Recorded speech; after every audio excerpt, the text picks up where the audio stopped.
I told my agent initially I didn't want to really hear anything until he had some offers and stuff like that. So I never really asked him. I know they have been contacting him. The first time I talked to him about Orlando was last week. We began, discussing different situations, different things like that. And from that point, especially after the LeBron decision or whatever, things happened pretty quickly for me. Quentin, can you talk about having the big man back there, how it changes things as a three-point shooter, and also defensively, how do you press up into your man? Obviously, for the three-point shooting, it is going to give you a lot of open shots because he demands a lot of attention down there. But from a defensive standpoint, this would be probably one of my favorite years to play because it allows me to be more aggressive and do some different things as far as pushing up on people and not worrying so much that if I do get beat that it's going to be a dunk or something like that because I've definitely been on the end of getting some shots erased by Big Dwight, so I find comfort in that. Oh, you said it gives you a lot of flexibility.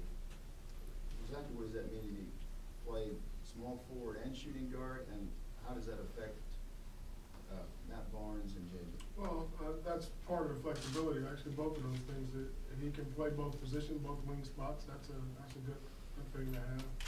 And it also gives you flexibility while we sit here and decide on what we're going to do as it relates to JJ. We have a very capable player here in Matt, so still have that flexibility to do those things. Could you play shooting guard? Do you feel more comfortable at the 3 or the 2? The wing is the wing. It doesn't really matter. It's like when you're out on the court, it's just numbers, just positions. If you're going to guard, who you're going to guard. Some coaches may say, I may be a better, if we playing with LeBron and D-Wade, for instance, I may be better to guard LeBron. Or if we push Rashard to the 3, he may guard LeBron, I may guard D-Wade. It just depends. It doesn't really matter. Quentin, knowing Wade as you do, how is he going to handle playing with 2 other guys that need to have the ball as much as he does? I think that's a question for Dwayne. I think he'll do fine with that. From everything I know about Dwayne, he's a winner. He wants to win. I think he'll do what it takes to try and sacrifice. I think he's shown that so far. But as far as anything else, I think I'm like everybody else. I have to wait and see. Anything else? Have you spoken to Coach Van Gundy at all? Do you know what he might expect from you, what you expect to get to? I'll definitely talk to him and still in communication back and forth with him and just talking about the things he expects from me. But we'll leave that between me and him and we're gonna work toward getting better with this team. Quentin, did it surprise you, or did you expect Miami to come out like they did with all 3 of those guys? In a situation like that, I think I was like everyone else. You never really know. You just sit back waiting to see what's going to happen. I don't think, like I said, D-Wade didn't really know up until right close to the end, I don't think. So I didn't really know how it was going to work out. I was just a spectator. Otis, I have, with respect, have you made up your mind on the JJ situation? You talked about it coming Friday. LeBron said he woke up, and made his mind up the last day for the decision. Have you made the decision? That's the first and last time that I'll be compared to LeBron. But thank you, I appreciate it. No, I haven't made up my mind. We'll talk about it and think about it over the next few days. But I don't think there's anything that I haven't woken up yet and had that revelation. But it's not going to be all of my revelation. It's probably going to be Rich and Bob's up in Grand Rapids that have that revelation as well. Is that more of an ownership decision because the luxury tax hit? Sure. I mean, you have to get a little bit of insight from there. I think that's, you can't, pretty much every decision that we've made here as it relates to this basketball team, ownership is heavily involved. But I think I've said from all along that we don't have the best owners in pro sports. Be hard pressed to find them. Like they've stepped up to the plate every time we've asked them to step up to the plate. And I'm sure this decision won't come easy, but I think they'll step up to the plate if we ask them to do it then. Quentin, I haven't followed your career. I can't recall all of it. What's the biggest games you've played in? Easily Phoenix and my last year in Miami, because we were competitive teams to make the playoffs In Phoenix, we made a serious push, had the best record in the league, and made it all the way to the Western Conference Finals and lost to the eventual champion Spurs. So those are definitely my biggest games and biggest moments.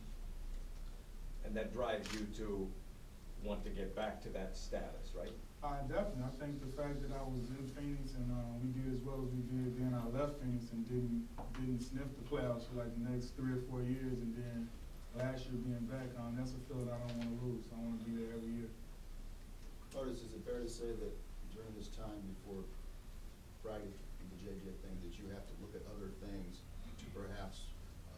to move around, to make that more, be able to absorb that thing? I don't think it stops. I think you're always looking to see how you make things work a little bit better from a flexibility standpoint. So I don't think it stops, even on Friday, it doesn't necessarily stop from there, but yeah, we can look at it. Because it affects down the road? Sure. Otis, you look nice today. Love the socks especially. Tell me about the ownership. You spoke of the ownership piece. Your thoughts on George Steinbrenner passing? I mean, that's a tough one. I thought we've lost an icon, and it seemed to be losing icons at, seemed like on a monthly, and George has been one of those passionate owners from day one, and a lot of owners, since him have taken up some of the things that he has done over the years. So that was a tough one for us. I think we lost a guy that was near and dear to New York, and a guy that's near and dear to professional sports.